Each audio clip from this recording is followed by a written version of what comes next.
Continuamos. Vamos a hablar ahora con Luis de Miguel Ortega, que él es abogado y es sanitario. Es un sanitario con toga, como le gusta definirse a él mismo. Está al otro lado del teléfono y le saludamos ya. Hola Luis, buenos días. Hola, buenos días. Antes de nada, agradecerte muchísimo tu presencia aquí. Y iba a decir también la valentía, pero es que la valentía está manifiesta ya en todo el trabajo que estás haciendo, que te agradecemos como ciudadanos ya. Mira, en el estudio está con nosotros Niurka Meneses y está Joseba Arguinchona. Hola, buenos días, Luis, ¿cómo estás? Hola, Niurka, hola, Joseba, encantado. Bueno, yo quería que nos cuentes, vamos a ver, estamos viviendo una situación terrorífica. Estamos hablando de que es absolutamente desproporcionada la forma en que a nivel gubernamental en todo el mundo se está desarrollando las cosas. Ahora mismo, si vas sin mascarilla por la calle, te pueden insultar los vecinos. Hay ancianos que han fallecido en las residencias sin que sus familiares les puedan abrazar. Aquí hay una responsabilidad criminal en todo esto. Pues no sabría decir si es una responsabilidad criminal a priori, ¿no? Habrá que ver un poco más adelante cómo evoluciona todo esto. Lo que sí que es una falta de responsabilidad política y administrativa, porque a lo largo de la pandemia se ha nutrido mucho la histeria, se ha nutrido mucho la crispación, la confusión y por otra parte se ha intentado adelgazar o dejar casi famélico lo que es el expediente administrativo y la información real. Ahora mismo no tenemos información real de esta pandemia, por mucho que parezca que se habla de muertos y de infectados y de contagios y de brotes, pero realmente no existe una información oficial fiable. Ya, mira, todo lo que estamos recibiendo, toda la información, donde, como hemos repetido a lo largo del programa de hoy, muchas veces los medios de comunicación tenemos mucha responsabilidad en esto, estamos absolutamente confundidos y nos vamos aterrorizando más cada momento. En un titular de anteayer, me pareció ayer, dice el periódico: los fabricantes de la vacuna piden al gobierno inmunidad legal ante posibles efectos adversos. ¿Qué opinión colegiada te merece esto? Pues me parece que es una auténtica barbaridad, pero entra dentro del contexto de barbaridad en el que nos movemos en esta pandemia, porque ya se hablaba hace tiempo, desde febrero del 2020, de modificar la directiva europea de ensayos con organismos genéticamente modificados. Y estamos en ese camino. No solo se pretende dejar impune el trabajo de las farmacéuticas con la búsqueda de una vacuna, sino que además se quiere hacer un experimento universal prácticamente con todos los seres humanos con una vacuna de la que no se sabe ni la seguridad ni la eficacia. Y si nos obligan a ponernos la vacuna, ¿qué defensa tenemos? Bueno, obligarnos no nos pueden obligar. En principio, toda la normativa nacional e internacional no permite la vacunación involuntaria. Antes de esa vacunación involuntaria hay que proceder a una legalización de esa situación y hay que cumplir unos requisitos. El problema está en que sí que vemos que tanto la Unión Europea como nuestro propio Estado español están en ese camino de facilitar la creación y la liberación de esa vacuna y su uso masivo. Eso es lo que realmente nos preocupa, que hay una voluntad política clara, pero no se está comunicando a los ciudadanos en qué va a consistir esto ni cómo lo van a hacer. Y es muy triste tener un gobierno que espera al último segundo para avisar a los ciudadanos de lo que les viene encima. Esa ha sido la técnica desde el principio de la pandemia y parece que van a seguir así. Cambiaré la forma de la pregunta, Luis, si es que te parece. Bien, no es obligatoria porque hay unas prescripciones legales que impiden hacer obligatoria la vacunación. Pero ocurre que si vamos a emprender un viaje al extranjero, al darnos el visado, nos exigen el certificado de vacunación. Si voy a contratar una póliza de seguros, me exigen el certificado de vacunación. O si voy a pedir un crédito hipotecario, el banco me pide ese. O sea, no es obligatorio, no me he vacunado, pero me convierto en un ciudadano de segunda. ¿Esto puede ser posible? Eso es otra de las técnicas que está utilizando el gobierno, este gobierno y otros gobiernos de Europa, para imponer su voluntad. Y es coaccionar a los ciudadanos hasta el punto de situarles en una muerte civil. Y entonces, si uno no lleva mascarilla no puede ir a comprar, si no lleva mascarilla no puede ir en tren, si no lleva mascarilla no puede volver al colegio o entrar en una biblioteca. Y lo que están buscando es una especie de tiranía de tiranía suave en la que el que no obedece las normas del gobierno termina siendo un muerto viviente, un muerto civil.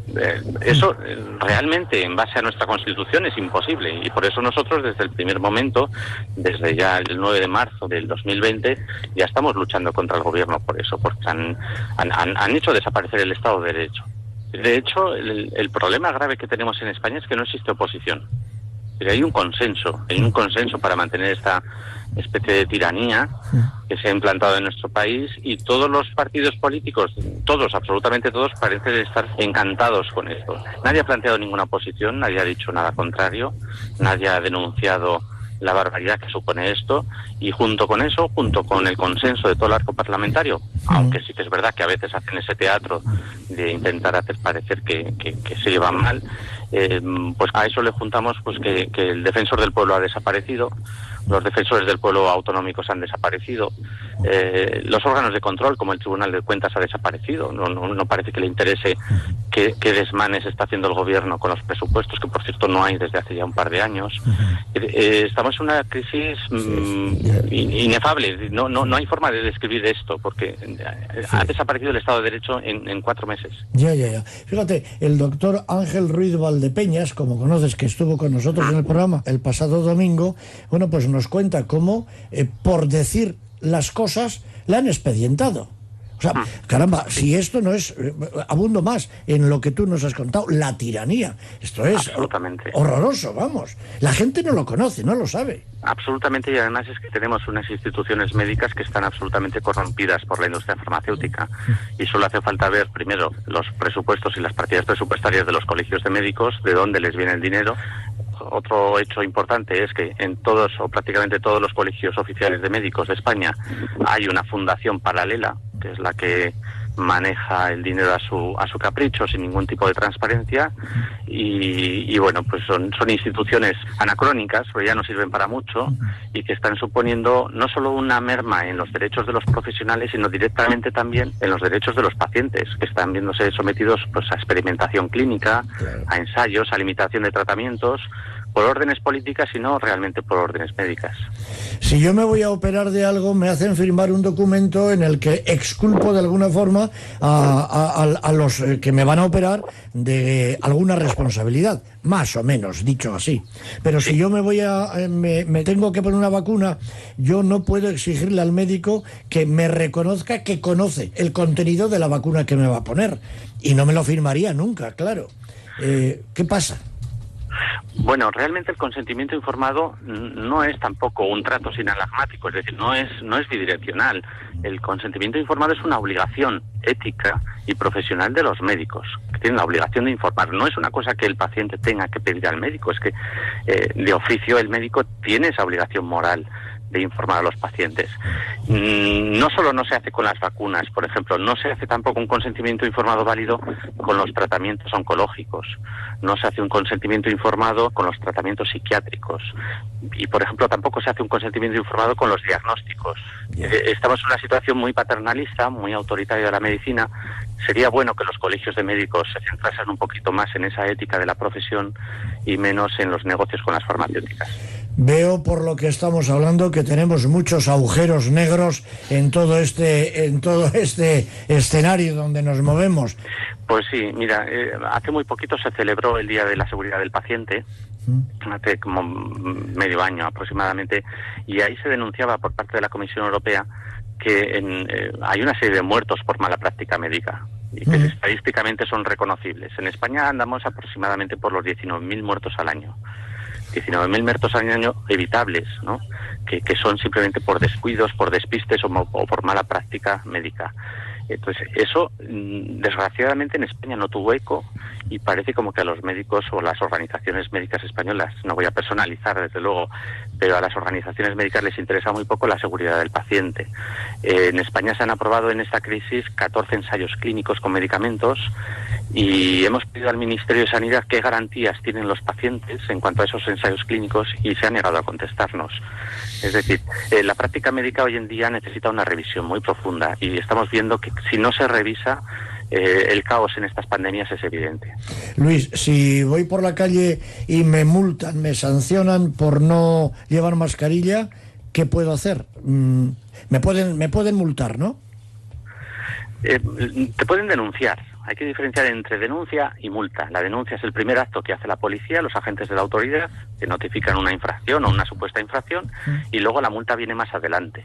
¿Qué es lo que podemos hacer después de la denuncia? Pues recurrir esa denuncia. Es decir, que no hay motivos, que no se ajusta a derecho. Lo que sí que recomiendo siempre es que la gente se lo tome como un deber cívico y no como un castigo.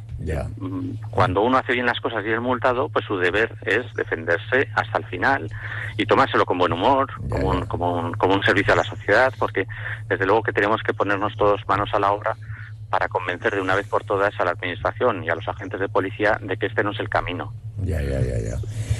Pues son tantas preguntas las que nos gustaría hacerte que estamos en la radio. Hay un montón de cosas. Te invitamos a que otro día hagamos un monográfico hablando contigo. Iñaki, tenemos pedimos un WhatsApp, cuéntanos. Tenemos un WhatsApp que nos ha enviado un oyente que nos pide, que le gustaría que igual Luis de Miguel Ortega nos puede contestar, a ver si lo podemos leer.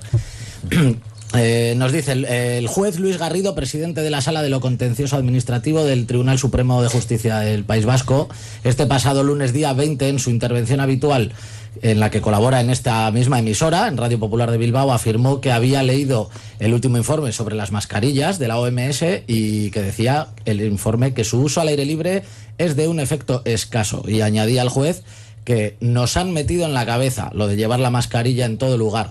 No se sabe bien con qué informes.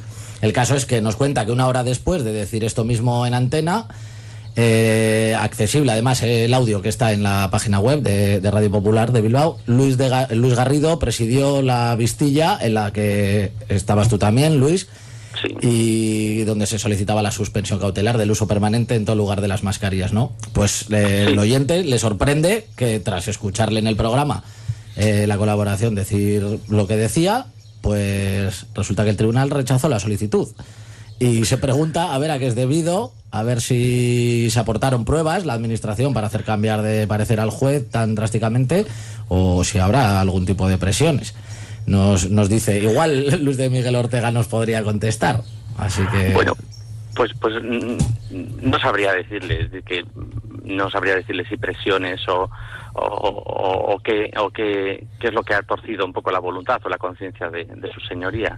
Lo que sí que es cierto es que nosotros íbamos a unas medidas cautelarísimas donde la administración no tenía que haber comparecido, que compareció porque se le invitó por parte del tribunal, cosa que no entendemos ni compartimos, pero bueno, lo toleramos porque tampoco nos perjudicó demasiado. Pero lo que es aún más cierto es que la administración no aportó ni un solo informe, ni un solo testimonio, ni una sola pericial. Nos aportó un informe en euskera que evidentemente yo no lo entiendo, no lo podía aceptar, y nos aportó otra especie de informe epidemiológico del gobierno vasco que venía sin ninguna firma, sin que supiésemos qué autoridad o qué funcionario o qué técnico o qué especialista había realizado ese informe, en base a qué fuentes o en base a decir nada, es decir, era un documento que no hacía nada. Lo curioso es que aparte de eso, a partir de ahí que la administración del gobierno vasco no aporta nada, no aporta razones, no aporta absolutamente nada al procedimiento, se le da la razón. Se le da la razón de que no hay motivos para suspender la vigencia de la mascarilla. Y me parece que entiendo que su señoría nos quería explicar que había que estar atentos a la realidad social. Y parece que la realidad social es lo que su señoría ve por la televisión, ¿no? Y poco más. Yo creo que en este contexto, si tratamos así la justicia, pues no necesitamos jueces. Muchas gracias, Luis, muchas gracias. Volveremos a hablar y creo que tendremos que abrir un monográfico para poner un poquitín en orden toda esta parte legal como ciudadanos, los que tenemos derecho a ejercer nuestro derecho. Muchas gracias por habernos atendido. Gracias. Muchísimas gracias a vosotros, y por mi parte estaría encantado, porque creo que lo fundamental y lo más procedente ahora en favor de la ciudadanía es informarles realmente de lo que está ocurriendo. Totalmente de acuerdo. Gracias, hasta gracias. pronto. Gracias. Gracias a vosotros.